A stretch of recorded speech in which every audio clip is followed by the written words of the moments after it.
ನಮಸ್ತೆ ಮಕ್ಕಳ, welcome back to my channel. Please like, share and subscribe my channel. ಇವತ್ತು ನಾವು 7ನೇ ತರಗತಿಯ ಕನ್ನಡದಲ್ಲಿ ಸೀನಾ ಸೆಟ್ಟರು ನಮ್ಮ ಟೀಚರು ಈ ಒಂದು ಗದ್ಯಭಾಗಕ್ಕೆ ಸಂಬಂಧಪಟ್ಟಂತಹ ಎಲ್ಲ ಅಭ್ಯಾಸ ಪ್ರಶ್ನೋತ್ತರಗಳನ್ನ ಈಗ ನೋಡ್ತಾ ಹೋಗೋಣ ಮಕ್ಕಳ. ಮೊದಲಿಗೆ ಕವಿ ಕೃತಿ ಪರಿಚಯ. ಲೇಖಕಿ ವಿ ಗಾಯತ್ರಿಯವರು. ಇವರ ವೃತ್ತಿ ಹಿರಿಯ ಅಧಿಕಾರಿ, ಮಹಿಳಾ ಸಾಮರ್ಥ್ಯ ಶಿಕ್ಷಣ ಇಲಾಖೆ ಹಾಗೂ ಜಲ ಸಂವರ್ಧನೆ ಯೋಜನೆ, ನೀರಾವರಿ ಇಲಾಖೆ. ಇವರ ಪ್ರವೃತ್ತಿ ಲೇಖಕಿ ಹಾಗೂ ಅನುವಾದಕಿ. ಇವರು ರಚನೆ ಮಾಡುವಂತಹ ಕೃತಿಗಳು ಕಾದಂಬರಿ ತುಂಗ, ಮಕ್ಕಳ ಸೃಜನಶೀಲ ಕಲಿಕೆಯ ವಿಷಯ ವಸ್ತು, ಹಾಗೂ ತೆತ್ತೋ ಚಾನ್, ಜಪಾನಿ ಕಾದಂಬರಿಯ ಕನ್ನಡ ಅನುವಾದ. ಕರ್ನಾಟಕದಲ್ಲಿ ಸಾವಯವ ಪರಂಪರೆಯ ಕಥನ ಭಾಗ 1 ಮತ್ತು 2. ಸಹಜ ಅಥವಾ ಸಾವಯವ ರೈತರ ಕೃಷಿ ಮತ್ತು ಬದುಕುಗಳು. ಪರಿಸರ ಶಿಕ್ಷಣದಲ್ಲಿ ಅಗತ್ಯ ಕಲಿಕೆಗಳು, ಎಳೆಯರಿಗಾಗಿ ಪರಿಸರ. ಪ್ರಸ್ತುತ ಪಾಠವನ್ನು ಇವರ ತುಂಗಾ ಕೃತಿಯಿಂದ ಆಯ್ದುಕೊಳ್ಳಲಾಗಿದೆ. ಫಸ್ಟ್ ಹೆಡಿಂಗ್ ನೋಡಿ ಮಕ್ಕಳ. ಕೊಟ್ಟಿರುವ ಪ್ರಶ್ನೆಗಳಿಗೆ ಒಂದು ವಾಕ್ಯದಲ್ಲಿ ಉತ್ತರಿಸಿ. ಪ್ರಶ್ನೆ 1. ಮಾಂಡವಿ ಟೀಚರ್ ಯಾರನ್ನು ಪರಿಚಯಿಸಿದರು? ಉತ್ತರ: ಮಾಂಡವಿ ಟೀಚರ್ ಸೀನಾ ಸೆಟ್ಟರನ್ನು ಪರಿಚಯಿಸಿದರು. ಪ್ರಶ್ನೆ 2. ಸೀನಾ ಸೆಟ್ಟರು ಜಮೀನಿನಲ್ಲಿ ಏನನ್ನು ಬೆಳೆಯುತ್ತಿದ್ದರು? ಉತ್ತರ: ಸೀನಾ ಸೆಟ್ಟರು ಜಮೀನಿನಲ್ಲಿ ಸಾಸಿವೆಯನ್ನು ಬೆಳೆಯುತ್ತಿದ್ದರು. ಪ್ರಶ್ನೆ 3. ಮಕ್ಕಳು ಏನು ಹಾಕಿಕೊಂಡು ಗದ್ದೆಗೆ ಇಳಿದರು? ಉತ್ತರ: ಮಕ್ಕಳು ಕಂಬಳಿಗೊಪ್ಪೆ ಹಾಕಿಕೊಂಡು ಗದ್ದೆಗೆ ಇಳಿದರು. ಪ್ರಶ್ನೆ 4. ಹಾಲಪ್ಪನ ಕಾಲನ್ನು ಏನು ಕಚ್ಚಿತು? ಉತ್ತರ: ಹಾಲಪ್ಪನ ಕಾಲನ್ನು ನೀರಾವು ಕಚ್ಚಿತು. ಪ್ರಶ್ನೆ 5. ಮನೆಯ ಅಟ್ಟ ಮಕ್ಕಳಿಗೆ ಯಾವ ಟವರ್ ಆಗಿ ಪರಿವರ್ತಿತಗೊಂಡಿತ್ತು? ಉತ್ತರ: ಮನೆಯ ಅಟ್ಟ ಮಕ್ಕಳಿಗೆ ಗದ್ದೆ ವೀಕ್ಷಣೆಯ ಟವರ್ ಆಗಿ ಪರಿವರ್ತಿತಗೊಂಡಿತ್ತು. ನೆಕ್ಸ್ಟ್ ಹೆಡಿಂಗ್ ನೋಡಿ ಮಕ್ಕಳ. ಕೊಟ್ಟಿರುವ ಪ್ರಶ್ನೆಗಳಿಗೆ 2-3 ವಾಕ್ಯದಲ್ಲಿ ಉತ್ತರಿಸಿ. ಪ್ರಶ್ನೆ 1. ಸೀನಾ ಸೆಟ್ಟರ ವೇಷ ಹೇಗಿತ್ತು? ಉತ್ತರ: ಸೊಂಟಕ್ಕೆ ಹಳೆಯ ಪಂಚೆ, ಒಗೆದ ಚೌಕಳಿಯ ಅಂಗಿ, ತಲೆಗೆ ಲಪ್ಪಟ್ಟೆ ಸುತ್ತಿಕೊಂಡಿದ್ದರು. ಪ್ರಶ್ನೆ 2. ದೊಡ್ಡ ತರಗತಿಗಳಿಗೆ ಹೋದಂತೆ ಮಕ್ಕಳು ಏನಾಗುತ್ತಾರೆಂದು ಮಾಂಡವಿಗೆ ಅನಿಸಿತ್ತು? ಉತ್ತರ: ದೊಡ್ಡ ತರಗತಿಗಳಿಗೆ ಹೋದಂತೆ ಮಕ್ಕಳು ತಮ್ಮ ನಿಜ ಬದುಕಿನ ಜೊತೆಗಿನ ನಂಟನ್ನು ಕಳೆದುಕೊಂಡು ಬಿಡುತ್ತಾರೆ ಎಂದು ಮಾಂಡವಿಗೆ ಅನಿಸಿತ್ತು. ಪ್ರಶ್ನೆ 3. ಮಕ್ಕಳು ಸಸಿ ಕಿತ್ತ ಬಗೆ ಹೇಗಿತ್ತು? ಉತ್ತರ: ಮೊದಮೊದಲು ಮಕ್ಕಳಿಗೆ ಹಿಡಿ ತುಂಬ ಸಸ್ಯಗಳನ್ನು ಬುಡಸಮೇತ ಕೀಳುವುದು ಸುಲಭವಾಗಲಿಲ್ಲ. ಅನೇಕ ಸಸಿಗಳನ್ನು ಹಾಳು ಮಾಡಿದರು.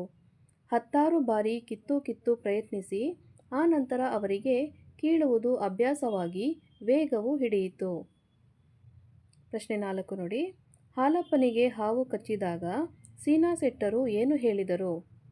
ಉತ್ತರ: ಹಾಲಪ್ಪನಿಗೆ ಹಾವು ಕಚ್ಚಿದಾಗ ಸೀನಾ ಸೆಟ್ಟರು, ಹೆದರಬೇಡ ಮಗ, ಎಂತ ಆಗಲ್ಲ, ಅದು ನೀರಾವು, ವಿಷದ ಹಾವಲ್ಲ. ಒಂದು ಮೀನು ಕಚ್ಚಿದ್ರೆ ಹೆಂಗೋ ಅಷ್ಟೇ ಎಂದು ಹೇಳಿ ಸಮಾಧಾನಿಸಿದರು. ನೆಕ್ಸ್ಟ್ ಹೆಡಿಂಗ್ ನೋಡಿ. ಕೆಳಗಿನ ಮಾತುಗಳನ್ನು ಯಾರು ಯಾರಿಗೆ ಹೇಳಿದರು ತಿಳಿಸಿ. ಮೊದಲನೇದಾಗಿ, ಹಂಗಾರೆ ಸೀನಾ ಸೆಟ್ರು ನಮ್ಮ ಟೀಚರು. ಆಯ್ಕೆ: ಈ ವಾಕ್ಯವನ್ನು ಸೀನಾ ಸೆಟ್ಟರು ನಮ್ಮ ಟೀಚರು ಎಂಬ ಪಾಠದಿಂದ ಆಯ್ದುಕೊಳ್ಳಲಾಗಿದೆ. ಈ ಮಾತನ್ನು ತುಂಗ ತಮ್ಮ ಸ್ನೇಹಿತರಿಗೆ ಹೇಳಿದಳು. ಯಾವಾಗ ಅಂತ ಹೇಳಿದ್ರೆ, ಸೀನಾ ಸೆಟ್ಟರು ತನ್ನ ಪರಿಚಯದವರು ಎಂದು ಗೊತ್ತಾದಾಗ. ಈ ಮಾತನ್ನು ತುಂಗ ತಮ್ಮ ಸ್ನೇಹಿತರ ಹತ್ರ ಹೇಳ್ತಾರೆ ಮಕ್ಕಳ. ನೆಕ್ಸ್ಟ್ ನೋಡಿ. ಮುಂಚೆ ಸಸಿಗಳನ್ನು ಕೀಳೋಣ. ಆಯ್ಕೆ: ಈ ವಾಕ್ಯವನ್ನು ಸೀನಾ ಸೆಟ್ಟರು ನಮ್ಮ ಟೀಚರು ಎಂಬ ಪಾಠದಿಂದ ಆಯ್ದುಕೊಳ್ಳಲಾಗಿದೆ. ಯಾರು ಯಾರಿಗೆ ಅಂತ ಹೇಳಿದ್ರೆ, ಸೀನಾ ಸೆಟ್ಟರು ಮಕ್ಕಳಿಗೆ ಹೇಳಿದಂತಹ ಮಾತು. ಯಾವಾಗ ಅಂತ ಹೇಳಿದ್ರೆ, ಮಕ್ಕಳು ಕಂಬಳಿಗುಪ್ಪೆ ಹಾಕಿಕೊಂಡು ಗದ್ದೆಗಿಳಿದಾಗ ಈ ಮಾತನ್ನು ಹೇಳ್ತಾರೆ. ಮೂರನೇದಾಗಿ, ಇವತ್ತು ಪೂರಾ ಕಿತ್ತೇ ಹೋಗೋಣ. ಆಯ್ಕೆ: ಈ ವಾಕ್ಯವನ್ನು ಸೀನಾ ಸೆಟ್ಟರು ನಮ್ಮ ಟೀಚರು ಎಂಬ ಪಾಠದಿಂದ ಆಯ್ದುಕೊಳ್ಳಲಾಗಿದೆ. ಯಾರು ಯಾರಿಗೆ ಹೇಳಿದರು ಅಂತ ಹೇಳಿದ್ರೆ, ಮಕ್ಕಳು ಸೀನಾ ಸೆಟ್ಟರಿಗೆ ಹೇಳಿದ ಮಾತು. ಯಾವಾಗ ಅಂತ ಹೇಳಿದ್ರೆ, ಸೀನಾ ಸೆಟ್ಟರು ಇವತ್ತಿಗೆ ಸಾಕು, ನಾಳೆ ಉಳಿದದ್ದು ಎಂದಾಗ ಮಕ್ಕಳು ಈ ಮಾತನ್ನು ಸೀನಾ ಸೆಟ್ಟರಿಗೆ ಹೇಳ್ತಾರೆ ಅಲ್ವಾ. ನೆಕ್ಸ್ಟ್ ನೋಡಿ 4ನೇದಾಗಿ ಕೈ ಎಲ್ಲಿಗೆ ಹೋತು. ಆಯ್ಕೆ ಈ ವಾಕ್ಯವನ್ನು ಸೀನಾ ಸೆಟ್ಟರು ನಮ್ಮ ಟೀಚರು ಎಂಬ ಪಾಠದಿಂದ ಆಯ್ದುಕೊಳ್ಳಲಾಗಿದೆ. ಯಾರು ಯಾರಿಗೆ ಹೇಳಿದರು ಅಂತ ಹೇಳಿದ್ರೆ ಯಶೋಧ ಉಳಿದ ಮಕ್ಕಳಿಗೆ ಹೇಳಿದರು. ಯಾವಾಗ ಅಂತ ಹೇಳಿದ್ರೆ ಹಾಡು ಹೇಳುವಾಗ. ಓಕೆನಾ, ಹಾಡು ಹೇಳುವಾಗ ಯಶೋಧ ಉಳಿದಂತಹ ಮಕ್ಕಳಿಗೆ ಹೇಳುವಂಥ ಮಾತು. ನೆಕ್ಸ್ಟ್ ನೋಡಿ ಮಕ್ಕಳ, ಚಟುವಟಿಕೆಯಲ್ಲಿ ಫಸ್ಟ್ ಹೆಡ್ಡಿಂಗು ಶಾಲೆಯಿಂದ ಹೊರಗೆ ನೀವು ಕಲಿಯಬಹುದಾದ ವಿಷಯಗಳನ್ನು ಪಟ್ಟಿ ಮಾಡಿ. ಅದಕ್ಕೆ ಉತ್ತರ ವ್ಯವಸಾಯ, ಹಾಡು, ನಾಟಕ, ಆಟಗಳು, ಪೂಜೆ ಮಾಡುವುದು, ಕತೆ, ಗಾಡಿಗಳನ್ನು ಓಡಿಸುವುದು ಮುಂತಾದವುಗಳನ್ನ ನೀವು ಶಾಲೆ ಬಿಟ್ಟು ಹೊರಗಡೆ ಕಲಿಯುವಂಥ ವಿಷಯಗಳಾಗಿವೆ ಅಲ್ವಾ. ನೆಕ್ಸ್ಟ್ ಹೆಡ್ಡಿಂಗ್ ನೋಡಿ, ಕೆಳಗೆ ನೀಡಿರುವ ಪದಗಳಲ್ಲಿ ಬೇಸಾಯಕ್ಕೆ ಸಂಬಂಧಿಸಿದ ಪದಗಳನ್ನು ಮತ್ತು ಶಾಲೆಗೆ ಸಂಬಂಧಿಸಿದ ಪದಗಳನ್ನು ಪ್ರತ್ಯೇಕ ಪಟ್ಟಿ ಮಾಡಿ ಬರೆಯಿರಿ ಅಂತ ಕೊಟ್ಟಿದ್ದಾರೆ. ಇಲ್ಲಿ ಒಂದಷ್ಟು ಪದಗಳನ್ನ ಕೊಟ್ಟಿದ್ದಾರೆ ಮಕ್ಕಳ. ನೋಡಿ, ಬೇಸಾಯ ಹಾಗೂ ಶಾಲೆ ಅಂತ ನಾನು ಡಿವೈಡ್ ಮಾಡ್ಕೊಂಡಿದ್ದೀನಿ. ಬೇಸಾಯದಲ್ಲಿ ಗದ್ದೆ, ಸಸಿ, ನಾಟಿ, ಪೈರು, ಜಮೀನು, ರೈತ, ಕೆಸರು, ತೆನೆ, ಗೊಬ್ಬರ ಈ ರೀತಿಯಂಥ ಪದಗಳು ಬಂತಂದರೆ, ಶಾಲೆಯಲ್ಲಿ ಬರುವಂಥ ಪದಗಳು ಅಂದರೆ ಬೆಂಚು, ಕಪ್ಪು ಹಲಗೆ, ಪುಸ್ತಕ, ಪೆನ್ನು, ಮೇಸ್ಟ್ರು ಹಾಗೂ ಸೀಮೆ ಸುಣ್ಣ ಅಂದರೆ ಚಾಕ್ ಪೀಸ್. ಅರ್ಥ ಆಯ್ತಲ್ಲ. ನೆಕ್ಸ್ಟು ಅಭ್ಯಾಸದಲ್ಲಿ ನೋಡಿ, ಉದಾಹರಣೆಯಲ್ಲಿ ನೀಡಿರುವಂತೆ ಕೆಳಗಿನ ವಾಕ್ಯಗಳಲ್ಲಿ ಸರ್ವನಾಮಗಳನ್ನು ಗುರುತಿಸಿ ಅವು ಯಾವ ರೀತಿಯ ಸರ್ವನಾಮಗಳೆಂದು ತಿಳಿಸಿ. ಮೊದಲನೇದಾಗಿ, ಕಷ್ಟ ಬಂದಾಗ ನಾವು ಯಾರಿಗೂ ಸಹಾಯ ಮಾಡದಿದ್ದರೆ ನಮಗೆ ಯಾರೂ ಸಹಾಯ ಮಾಡಲಾರರು. ಇದರಲ್ಲಿ ಸರ್ವನಾಮ ಪದಗಳು ಅಂತ ಹೇಳಿದ್ರೆ ನಾವು, ನಮಗೆ. ಸರ್ವನಾಮದ ವಿಧ ಅಂತಂದರೆ ಉತ್ತಮ, ಉತ್ತಮ ಪುರುಷ. ಓಕೆನಾ. ನೀನು ಸುಳ್ಳುಗಾರನೆಂದು ಗೊತ್ತಾದ ಮೇಲೆ ನೀನು ನಿಜ ಹೇಳಿದರೂ ನಿನ್ನನ್ನು ಯಾರೂ ನಂಬುವುದಿಲ್ಲ. ಇಲ್ಲಿ ಸರ್ವನಾಮದ ಪದಗಳು ಅಂತ ಹೇಳಿದ್ರೆ ನೀನು, ನಿನ್ನನ್ನು. ಹಾಗೆ ಸರ್ವನಾಮದ ವಿಧ ಅಂತ ಹೇಳಿದ್ರೆ ಮಧ್ಯಮ ಪುರುಷ. ನೆಕ್ಸ್ಟ್ ನೋಡಿ, ಅವನಿಗೆ ಅವನ ಅಕ್ಕ ಒಂದು ಪುಸ್ತಕ ಕೊಟ್ಟಳು. ಇಲ್ಲಿ ಸರ್ವನಾಮದ ಪದಗಳು ಅವನಿಗೆ, ಅವನ. ಅದರ ವಿಧ ಅಂತ ಹೇಳಿದ್ರೆ ಪ್ರಥಮ ಪುರುಷ. ಮೂರನೇದಾಗಿ, ಅವನು ತನ್ನ ಪುಸ್ತಕವನ್ನು ಬಹಳ ಮೆಚ್ಚಿಕೊಂಡನು.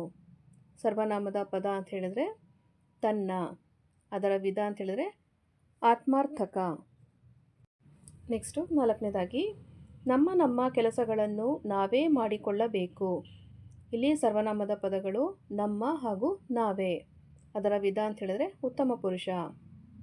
5ನೇದಾಗಿ, ನಾವು ಊರಿಗೆ ಹೋಗಿ ನಿಮ್ಮ ಸಾಮಾನುಗಳನ್ನು ಅವುಗಳನ್ನಿಟ್ಟಿರುವ ಪೆಟ್ಟಿಗೆಗಳನ್ನು ತರುತ್ತೇವೆ. ಇಲ್ಲಿ ಸರ್ವನಾಮ ಪದಗಳು ಅಂತ ಹೇಳಿದ್ರೆ ನಿಮ್ಮ. ಅದರ ವಿಧ ಅಂತ ಹೇಳಿದ್ರೆ ಮಧ್ಯಮ ಪುರುಷ. ಮಕ್ಕಳ, ಇಲ್ಲಿಗೆ 7ನೇ ತರಗತಿಯ ಕನ್ನಡದಲ್ಲಿ ಸೀನಾ ಸೆಟ್ಟರು ನಮ್ಮ ಟೀಚರು ಈ ಒಂದು ಗದ್ಯ ಭಾಗಕ್ಕೆ ಸಂಬಂಧಪಟ್ಟಂತಹ ಎಲ್ಲ ಅಭ್ಯಾಸ ಪ್ರಶ್ನೋತ್ತರಗಳು ಮುಕ್ತಾಯಗೊಂಡಿವೆ ಮಕ್ಕಳ. ಈ ಒಂದು ವಿಡಿಯೋ ನಿಮ್ಗೆ ಇಷ್ಟ ಆದಲ್ಲಿ ದಯವಿಟ್ಟು ನಮ್ಮ ಚಾನಲ್ನ ಲೈಕ್ ಮಾಡಿ, ಶೇರ್ ಮಾಡಿ, ಸಬ್ಸ್ಕ್ರೈಬ್ ಮಾಡಿಕೊಂಡು ನಾವು ಹಾಕುವಂಥ ಎಲ್ಲ ವಿಡಿಯೋನ ನೋಡ್ತಾ ನಮ್ಮನ್ನು ಎನ್ಕರೇಜ್ ಮಾಡ್ತಾ ಹೋಗಿ ಮಕ್ಕಳ. Thank you for watching. Bye bye.